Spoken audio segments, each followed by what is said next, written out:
February 2026 मध्ये America आणि इराणमध्ये झालेल्या युद्धाचे परिणाम पुऱ्या जगभरामध्ये दिसायला लागले. कारण यावेळेला हे युद्ध रणांगणावर खेळलं जात नाहीये, तर हे खेळलं जात आहे तुमच्या माझ्या प्रत्येकाच्या इकॉनॉमीवर. भारत असेल, पाकिस्तान असेल, इंग्लंड असेल, रशिया असेल, हे सगळ्या देशांच्या इकॉनॉमीवर इम्पॅक्ट झालेलं हे पहिलं युद्ध आहे. कोविडचं युद्ध खेळून आपण कुठेतरी अर्थव्यवस्था रुळाला लागेल या दिशेला आपण होतो आणि अशातच हे युद्ध चालू झालं. प्रत्येकाला वाटलं हे रशिया युक्रेनच्या युद्धाप्रमाणे हे युद्ध होईल आणि आपल्याला त्याचा काही इम्पॅक्ट होणार नाही. पण आज मे 2026 मध्ये 3 महिने झाले या युद्धाचं अजून कोणतंही निकाल लागला नाही. पण एक दिसायला लागलंय की याचा इम्पॅक्ट तुमच्या माझ्या जीवनावर व्हायला लागला. काही महत्वाचे पॉइंट आज आपण बघणार आहोत की याचा इम्पॅक्ट आपल्या दैनंदिन जीवनावर कसा होईल, आपल्या होम लोनवर कसा होईल आणि पुढच्या काही काळामध्ये या युद्धाचे परिणाम आपल्याला कुठे पाहायला मिळतील. गेल्या 20 वर्ष आर्थिक क्षेत्रामध्ये काम करतोय, त्यामुळे मी तुम्हाला सांगू इच्छितो की इंधनाचे दर हा केवळ तुमच्या गाडीचा खर्च नाहीये, तर तो एक असा इनविजिबल टॅक्स आहे जो आपल्या जागतिक अर्थव्यवस्थेवर आणि दैनंदिन जीवनातील प्रत्येक गोष्टीवर परिणाम करतो. आज आपण समजून घेऊया की हा परिणाम नेमका कसा होतो. सर्वात पहिला आणि थेट परिणाम म्हणजे आपला रोजचा प्रवासाचा खर्च. पेट्रोल आणि डिझेल महाग झाल्यामुळे स्वतःच्या वाहनाने प्रवास करणे खर्चिक होतेच, पण त्याच सोबत बस, रिक्षा, टॅक्सीचे भाडे देखील वाढते. इंधनाची मागणी आपण अचानक कमी करू शकत नाही, त्यामुळे या वाढीव खर्चाचा फटका आपल्याला सहन करावाच लागतो. दुसरा मोठा परिणाम आपल्या स्वयंपाकघराच्या बजेटवर होतो. आपल्या देशातील बहुतांश भाजीपाला, फळे, दूध, अन्नधान्य ट्रक मधून प्रवास करून आपल्यापर्यंत पोहोचते. डिझेल महागल्याने वाहतुकीचा खर्च वाढतो आणि पर्यायाने अन्नाच्या किमती वाढत राहतात. उदाहरणार्थ अमूल आणि मदर डेअरीने वाहतूक खर्चाचे कारण देत दुधाचे दर वाढवले हे सगळ्यांनाच माहिती आहे. तिसरा फटका बसतो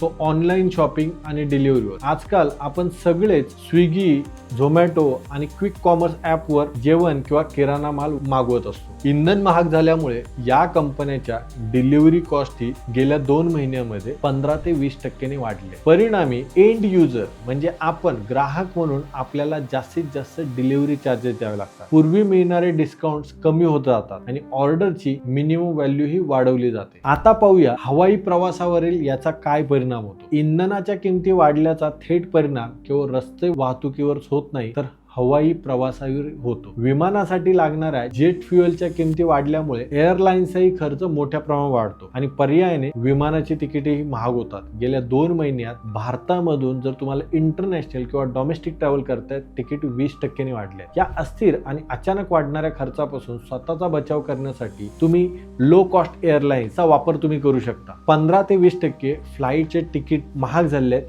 हे सगळ्यांनी बघितलेले. यासाठी गरजेचं असेल तरच फ्लाईट ट्रॅव्हल करणं हे आपल्याला करावं लागेल. नाहीतर काय की हे 20 ते 30% अजून महिन्याभरामध्ये डायरेक्ट 50 ते 60% जाऊ शकतात. जेव्हा डिफिकल्ट सिच्युएशन असते तेव्हा आपल्याला हे अशा पद्धतीचे खर्च कंट्रोल करणं ही तेवढंच गरजेचं असतं. याच्यानंतरचा सर्वात मोठा आणि अदृश्य फटका म्हणजे वाढणारे इंटरेस्ट रेट. जेव्हा इंधनाचे दर वाढतात तेव्हा वाहतूक खर्चासह सर्वच वस्तूच्या किमती वाढतात आणि अर्थव्यवस्थेत महागाईचा भडका उडतो. ही सर्वव्यापी महागाई आटोक्यात आणण्यासाठी देशाच्या सेंट्रल बँक्सला नाईलाजाने इंटरेस्ट रेट्स वाढवावे लागतात. याचाच थेट परिणाम तुमच्या आमच्या खिशावर होतो. आज एक सामान्य व्यक्ती जर पाहिला तर प्रत्येकावर होम लोनचं, व्हेकल लोन, बिझनेस लोनची कर्ज असतात आणि याचे आणि इंटरेस्ट रेट वाढल्यानंतर हे महाग होत राहतात. याच्यामुळे तुमचा मंथली EMI जर आज 50,000 रुपयेपर्यंत जात असेल तर तो 55,000 रुपये ही होऊ शकतो. याशिवाय ग्रामीण अर्थव्यवस्था आणि शेतीवरही याचा मोठा परिणाम होतो. शेतात ट्रॅक्टर चालवणे आणि सिंचनासाठी पाण्याचे पंप चालवणे